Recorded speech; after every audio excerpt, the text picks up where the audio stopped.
રાજ્યભરમાં ધોરણ 10 અને 12 બોર્ડની પરીક્ષાનો આરંભ થયો છે ત્યારે મહેસાણાના આંબલિયાસણ સાર્વજનિક હાઈસ્કૂલ બોર્ડ કેન્દ્રમાં પરીક્ષાર્થીઓ પરીક્ષા આપવા માટે પહોંચ્યા હતા। શાળામાં વિદ્યાર્થીઓને પ્રવેશ આપતા પહેલા બેસ્ટ ઓફ લક તેમજ મોં મીઠું કરાવી ગુલાબના ફૂલ આપી આવકારાયા હતા।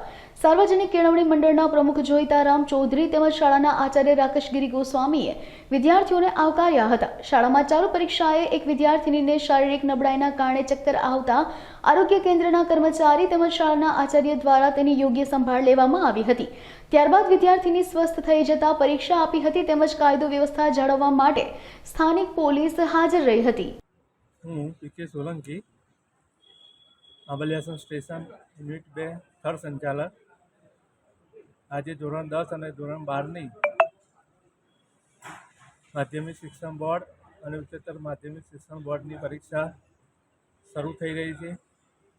આજે સવારના સેશનમાં ધોરણ 10માં ગુજરાતી પ્રથમ ભાષાનું પેપર શરૂ થયું છે અને એમાં આંબલિયાસણ સ્ટેશન કેન્દ્રમાં યુનિટ 1, 2 અને 3માં મળીને કુલ 802 વિદ્યાર્થીઓમાંથી 795 વિદ્યાર્થીઓ હાજર રહીને સરસ મજાના શાંતિપૂર્ણ માહોલમાં પરીક્ષા આપી રહ્યા છે।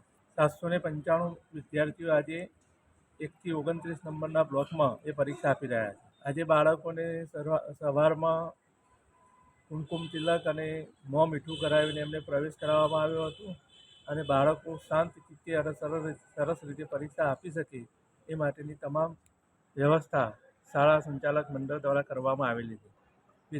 કોઈ પણ વિદ્યાર્થી કોઈ ગભરામણ કે કોઈ થાય તો આરોગ્ય કર્મચારી આંબલિયાસણ પીએસસી કેન્દ્રમાંથી 3 મિત્રો હાજર રહેલા છે। પોલીસ સ્ટાફ પણ એમની જરૂરિયાત પ્રમાણે હાજર રહેલો છે।